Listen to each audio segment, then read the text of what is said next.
Vous savez comment on est en Afrique? Comme disait hier, Tata Fatimata nous disait que oui, à un moment, tout le monde veut que tu règles leurs problèmes. Tu ne peux pas régler les problèmes de tout le monde.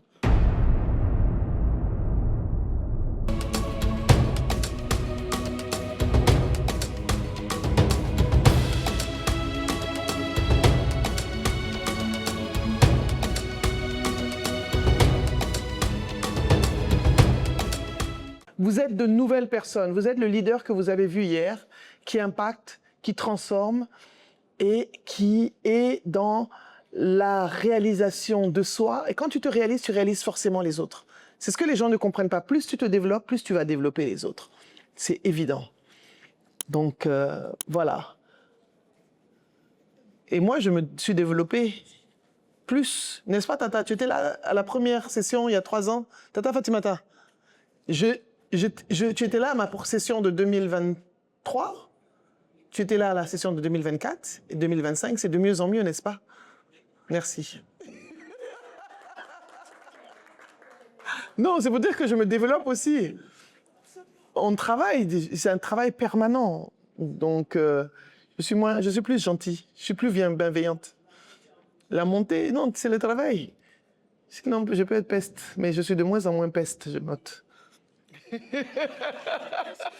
J'essaye. C'est ce que je disais. Tu dis? Ce que j'avais partagé tout à l'heure. Oui, j'aimerais que tu le partages. Prends ton micro, le micro.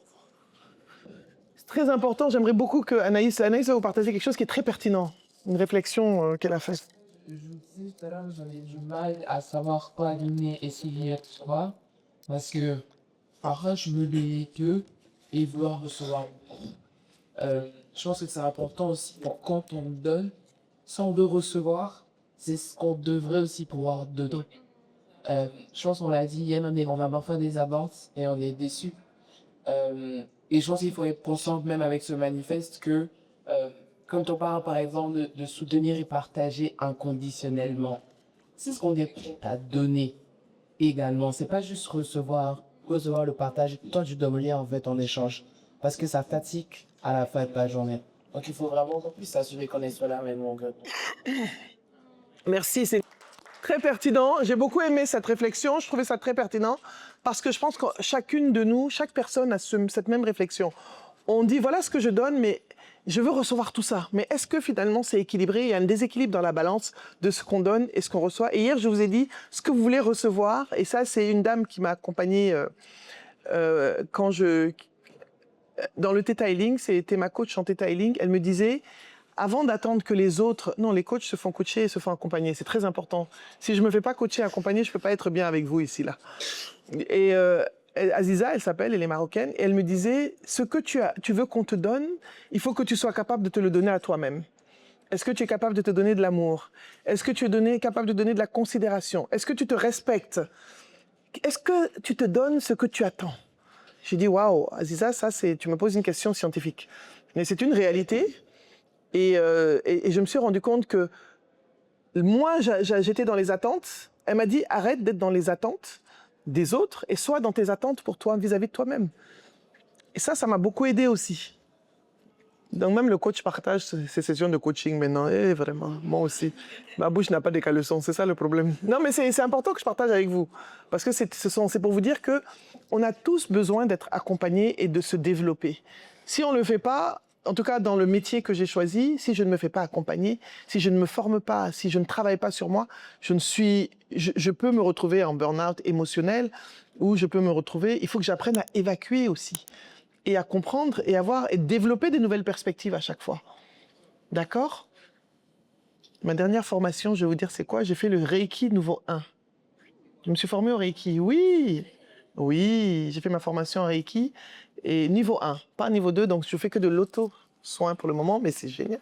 Mais ça, je le fais pas forcément, peut-être pas pour pratiquer le Reiki, mais c'est pour toujours dans ma pratique, pour être toujours optimal dans ce que je donne aux personnes avec lesquelles je travaille et trouver le meilleur équilibre de moi. Je vous dis ça pour que vous compreniez que des fois, tout ce que vous faites, c'est pas pour forcément le pratiquer, le faire, mais c'est pour vous aider dans ce que vous êtes.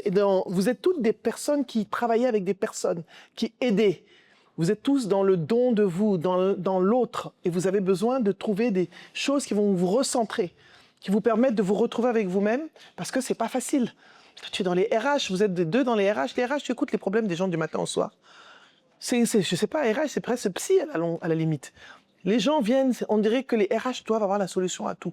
Tu es médecin, on pense que vous soignez le corps, mais souvent vous soignez l'âme aussi. Les gens viennent avec d'autres problèmes. Tu es dans l'éducation, les gens viennent, tu penses qu'ils viennent apprendre, ils viennent se libérer. Quoi que vous fassiez, quel que soit, vous êtes dans le social, vous êtes toujours en train d'écouter les autres, de leur apporter, donc vous avez besoin aussi de trouver des choses qui, en tant que personne, femme, vous recentrent et vous permettent de vous retrouver votre équilibre pour ne pas être dépassé par les émotions des autres et mettre des limites à l'empathie. On en parlait hier. Trop d'empathie tue l'empathie, tu te tues toi-même. Tu ne peux pas prendre les problèmes de tout le monde pour mettre sur ta tête.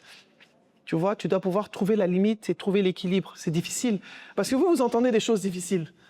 Beaucoup d'entre vous entendent des choses très difficiles. Et donc, si vous ne travaillez pas sur vous, vous ne pouvez pas repartir avec tout ça chez vous. Et vous savez comment on est en Afrique? Comme disait hier, Tata Fatimata nous disait que oui, à un moment, tout le monde veut que tu règles leurs problèmes. Tu ne peux pas régler les problèmes de tout le monde. Les gens oublient même que toi, tu es un être humain comme eux et que toi aussi, tu as des challenges, tu as des problèmes, tu as des émotions, tu as des problèmes, tu as des gourmands. Tu sais, tu vis ta vie aussi avec ce qu'il y a dans la vie de haut et de bas. Alors maintenant, on va passer à... Bravo pour cette première session. Applaudissez-vous quand même. Hein.